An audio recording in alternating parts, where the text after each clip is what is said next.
health. Reboot your body. Omega 3 oil extracted from algae. Strong heart, sharp mind, healthier you.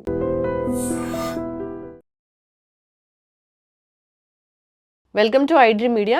So జనరల్గా ఇది flu season, దగ్గు జలుబు జ్వరాలు అనేవి వేధిస్తూ ఉన్నాయి. అయితే మనకు వచ్చింది నార్మల్ ఫీవరా లేదంటే మలేరియా టైఫాయిడ్ ఇలాంటి ఫీవరా, ఎట్లా తెలుసుకోవాలి? లక్షణాలు ఎలా ఉంటాయి? ఫీవర్ రాగానే హాస్పిటల్కి వెళ్ళాల్సిన అవసరం ఉంటుందా? యాంటీబయాటిక్స్ అనేవి స్టార్ట్ చేయాల్సిన అవసరం ఉంటుందా? పూర్తి వివరాలు తెలుసుకుందాం. మనతో పాటు ఉన్నారు ప్రముఖ internal medicine specialist doctor Rajesh Ukala గారు. డాక్టర్ గారు నమస్తే అండి. నమస్తే మా. డాక్టర్ గారు, సీజన్ మారిందంటే చాలు, వర్షాకాలం వచ్చిందంటే చాలు, మీ హాస్పిటల్స్ ఫుల్ అయిపోతుంటాయి. అందరి ఇళ్ళలో కూడా దగ్గు జలుబు జ్వరాలని కామన్గా ఉంటాయి. ఇప్పుడు దగ్గు జలుబు జ్వరం స్టార్ట్ అవుతానే హాస్పిటల్ వెళ్ళాల్సిన పని ఉంటుందా? టెస్ట్లు అవసరం ఉంటాయా? మందులు అంటే ఏముంటాయి? ఓవరాల్గా జాగ్రత్తలు ఏం చెప్తారు?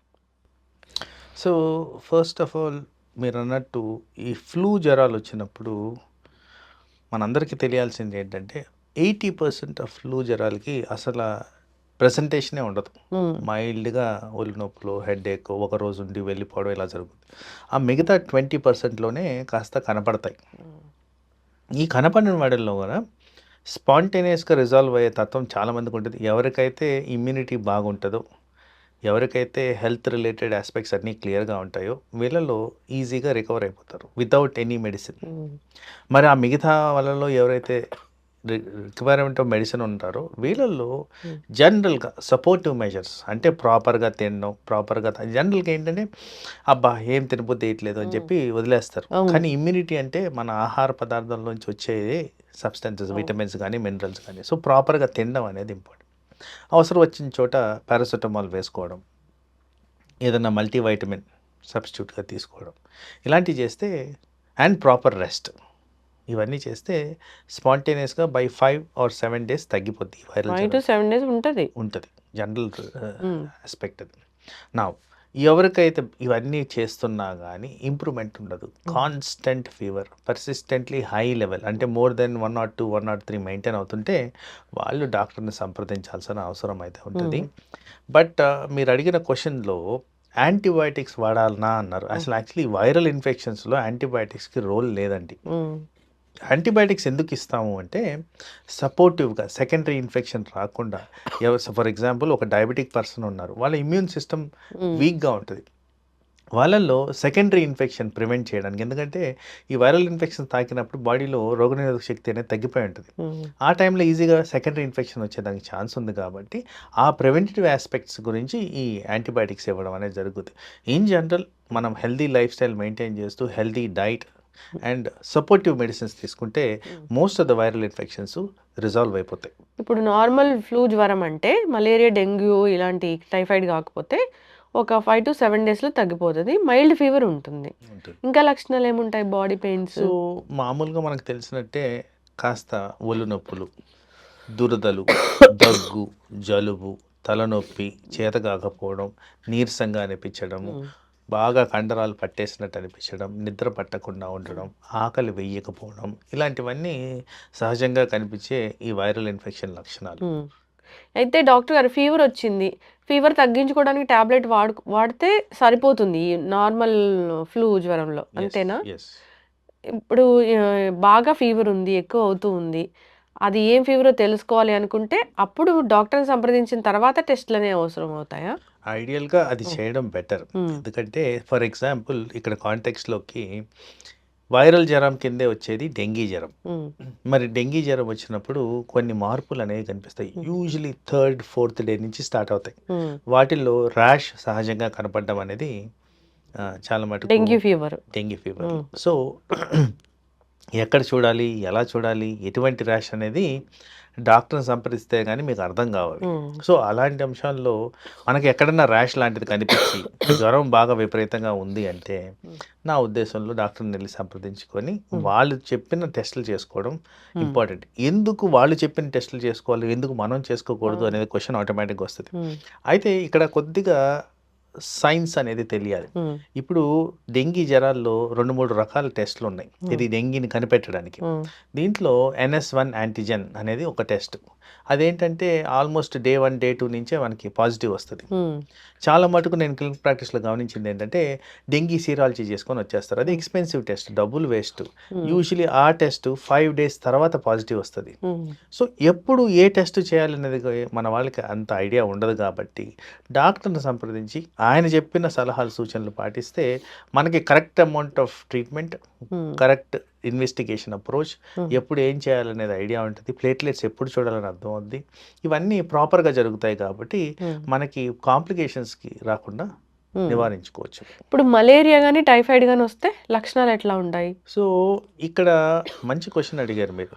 జనరల్గా వైరల్ జ్వరాల్లో ఏంటంటే కాన్స్టెంట్ ఫీవర్ ఉంటుంది. ఉమ్, మీరు ఆ పారాసిటమాల్ వేసుకుంటారు, ఒక 4 గంటలు తగ్గుద్ది, మళ్ళీ వస్తుంది. సో 24 గంటలు ఈ ప్యాటర్న్ నడుస్తూనే ఉంటుంది. మీరు ట్యాబ్లెట్ వేసుకున్నప్పుడు కాస్త టైం తగ్గుద్ది, తర్వాత వస్తూనే ఉంటుంది. మలేరియా అండ్ టైఫాయిడ్ జ్వరాల్లో జనరల్గా లూజ్ మోషన్స్.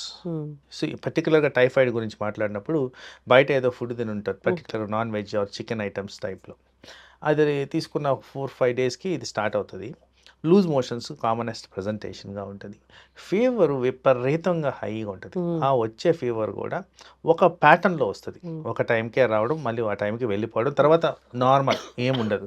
వైరల్ జ్వరాలు ఏంటంటే ఆ 4 గంటలు ఉంటుంది ట్యాబ్లెట్ వేసుకున్నంతసేపు. ఇక్కడ ట్యాబ్లెట్ వేసుకున్నా వేసుకోకపోయినా నార్మల్ అయిపోద్ది, ఉమ్, ఒక ప్యాటర్న్లో వచ్చిపోద్ది. అలాగే మలేరియా జ్వరంలో కూడా ఉమ్, హెడేక్, చలి పెట్టడము, బాగా వణుకులు రావడము. అండ్ ఈ పర్టికులర్ మలేరియల్ టైప్లో కూడా ఓన్లీ ఒక టైమ్ ఆఫ్ ద డే ఉమ్, ఇది వస్తుంది. పర్టికులర్గా ఎక్కువ నైట్ టైంలో వస్తాయి. ఉమ్, ఒకటి 24 అవర్స్ వస్తుంది, ఇంకోటి 36 అవర్స్ వస్తుంది, ప్యాటర్న్ బట్టి వస్తుంటాయి. సో దీన్ని మనము డిసైడ్ చేసుకోవాలంటే ఇలాంటి లక్షణాలు కనిపించినప్పుడు ఉమ్, దానికి సంబంధించిన టెస్టులు చేసుకుంటే ఈజీగా దాన్ని ఐడెంటిఫై చేసుకోవచ్చు. Okay. ఎర్లీ ఇంటర్వెన్షన్ వల్ల మనకి ఈ రెండిట్లో కూడా కాంప్లికేషన్స్ వస్తాయి కాబట్టి అవి ప్రివెంట్ చేసుకోవచ్చు. టైఫాయిడ్ చాలా ముదిరిపోతే ప్రాణాలకే ప్రమాదం. టైఫాయిడ్ సిగ్నిఫికెంట్గా బాడీని ఎఫెక్ట్ చేస్తుందండి. అలాగే మలేరియా కూడా ఉమ్, ఏ అవయవం మీద అయినా ఎక్కువగా తీవ్రమైన ఒత్తిడి ఉండేదానికి ఛాన్స్ ఉంది కాబట్టి అది అదిలోనే అదుపులో ఉంచుకోవడం ఉమ్. మంచిది. చాలా మంది కూడా డాక్టర్ గారు ఫీవర్ వచ్చింది అనగానే మెడికల్ షాప్కి వెళ్ళి యాంటీబయాటిక్స్ అవి తీసుకుంటూ ఉంటారు. ఒకవేళ ఈ టైఫాయిడ్, మలేరియా లాంటి ఫీవర్లు అయితే ఇప్పుడు టెస్ట్ చేసిన యాంటీబయాటిక్స్ వాడుంటే తెలియవు కదా, డిటెక్ట్ అవ్వవు కదా. కరెక్టే. ఇప్పుడు ఏమవుతుందంటే మేజర్ ఇష్యూ ఇక్కడ ఏంటంటే మన దేశంలో యాంటీబయాటిక్ రెసిస్టెన్స్ అనేది విపరీతంగా పెరిగిపోయింది.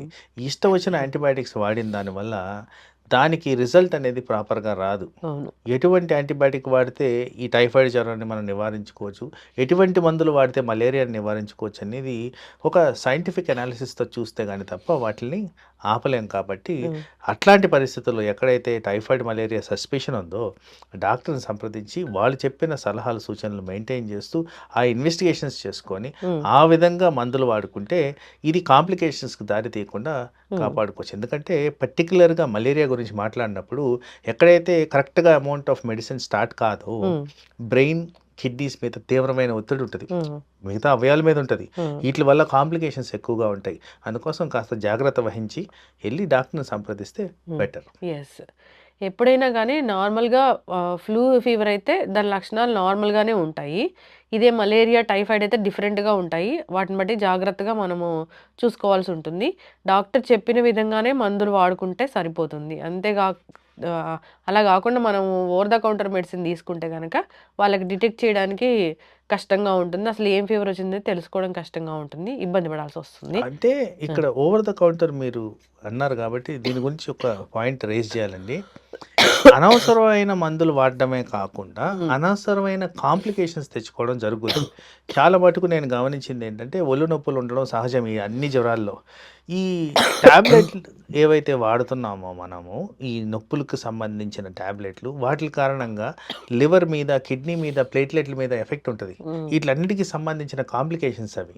So over the counter medicines వాడుతున్నప్పుడు ఇలాంటివి ఆలోచన పెట్టుకొని మనం వాడాల్సిన అవసరం ఉంటుంది. పర్టికులర్గా మీకు ఓవర్ ద కౌంటర్లో ఈ antibiotics and pain killers misuse కాకుండా, మనకు హాని కాకుండా చేయాలంటే ఎక్స్పర్ట్ ఒపీనియన్ తీసుకోవడం అనేది డెఫినెట్లీ ప్రైమరీ థింగ్. అలా చేస్తే ఎక్కువగా కాంప్లికేషన్స్ రాకుండా మనం హాస్పిటలైజేషన్ కూడా కాకుండా కాపాడుకోవచ్చు.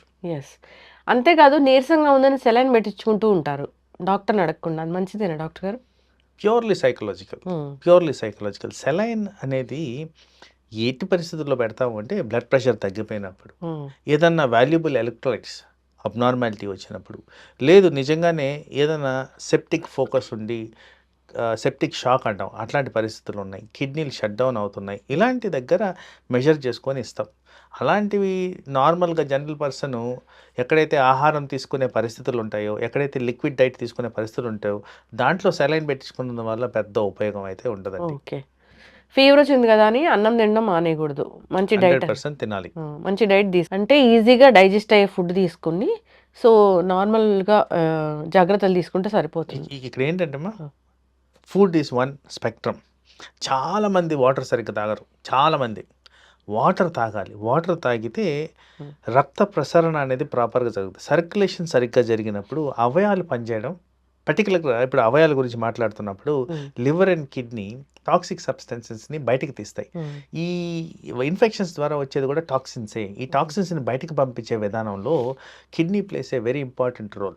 అది ఫిల్టరేషన్ పాయింట్ కాబట్టి ఆ ఫిల్టర్ పాయింట్ దగ్గర టాక్సిన్స్ అన్ని ఫిల్టర్ అయ్యి బయటికి వెళ్ళేదానికి ఆస్కారం ఉంది. అలాగే లివర్లో చాలా మటుకు ఈ ఇమ్యూనిటీ పుట్టించే విధంగా ఉంటాయి ప్రక్రియలు. ఆ ప్రక్రియలన్నీ ప్రాపర్గా జరగాలి. సో హైడ్రేషన్ ప్రాపర్గా ఉంటే ఇలాంటి ప్రక్రియలు జరుగుతాయి. ఇలాంటి ప్రక్రియలు జరగాలి అంటే డైట్ కూడా ప్రాపర్గా ఉండాలి.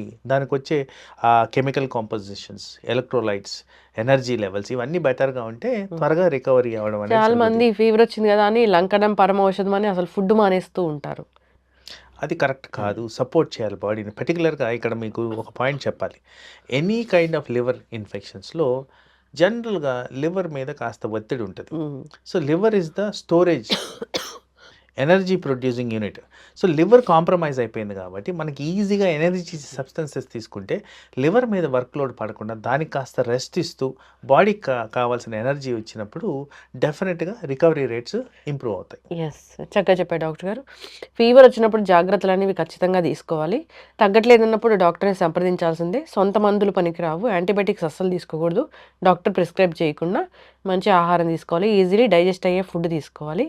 ఇంకొకటి అది స్పాంజ్ బాతింగ్ అంటారు కదా, సో అది కూడా చాలా ఇంపార్టెంటేనా? అంటే ఫీవర్ వచ్చినప్పుడు minimisation of usage of medicines. ఇప్పుడు జనరల్గా మేమేం చెప్తాము, మీరు ఎవ్రీ 6 అవర్స్కి పారాసిటమాల్ వేసుకోండి పర్వాలేదు అంటాం. కానీ అక్కడ ఏమవుతుంది, 6 అవర్స్ దాకా ఫీవర్ రాకుండా ఆగట్లేదు. అవును, వస్తుంది 4 గంటలకే వస్తుంది. వచ్చినప్పుడు ఈ కోల్డ్ స్పాంజింగ్ చేసుకుంటే డ్రగ్ టాక్సిటీని ప్రివెంట్ చేసుకోవచ్చు. ఓవర్ డోసేజ్ కాకుండా మనం కాపాడుకోవచ్చు. స్పాంజ్ బాత్ అనేది ఫీవర్ని తగ్గిస్తుంది ఇలా చెప్తూ ఉంటారు కదా డాక్టర్ గారు, అది మంచిదేనా? సో జనరల్గా నేను ఇదివరకు చెప్పినట్టు వైరల్ ఫీవర్స్లో కాన్స్టెంట్గా ఫీవర్ ఉంటుంది. ఈ పారాసిటమాల్ వేసుకోవడం ఎలా, ఎవ్రీ 6 అవర్స్కి వేసుకోమని చెప్తాం. అది మ్యాక్సిమం డోస్ కింద మనం కన్సిడర్ చేయాలి. సో మనకి పారాసిటమాల్ వేసుకోగానే 6 అవర్స్ దాకా గ్యాప్ ఉండదు కాబట్టి ఈ మధ్యలో ఎప్పుడన్నా ఫీవర్ వస్తే ఈ స్పాంజ్ బాత్ చేసుకొని ఆ ఫీవర్ని స్పాంటేనియస్గా తగ్గించుకోవచ్చు. అనవసరమైన డోసేజ్, డ్రగ్ డోసేజ్ కాకుండా లివర్ మీద ఎఫెక్ట్ పడకుండా మనం అది నివారించుకోవచ్చు. చక్కటి ఇన్ఫర్మేషన్ డాక్టర్ గారు. జాగ్రత్తలు తీసుకోవాలని కోరుకుందాం. ఫ్లూ సీజన్ కాబట్టి అందరికీ జ్వరాలు వస్తూ ఉన్నాయి. మీరు నేను కూడా తగ్గుతూ ఉన్నాము. సో హాస్పిటల్ కూడా ఇప్పుడు పేషెంట్స్ ఎక్కువగానే వస్తూ ఉన్నారు కదా. సో హైదరాబాద్లో కూడా ఫీవర్స్ అనేవి ఎక్కువగా ఉన్నాయి. అందరూ కూడా రాకుండా జాగ్రత్తలు తీసుకోవాలి. ఇమ్యూనిటీ స్ట్రాంగ్గా పెట్టుకోవాలని కోరుకుందాం. జాగ్రత్తలు తీసుకొని ఈ సీజన్ని హ్యాపీగా హెల్తీగా గడపాలని కోరుకుందాం. చక్కటి ఇన్ఫర్మేషన్ అండి. ధన్యవాదాలు. నమస్తే. Sir, one life lesson what medicine has taught you. Whatever you can do without expecting.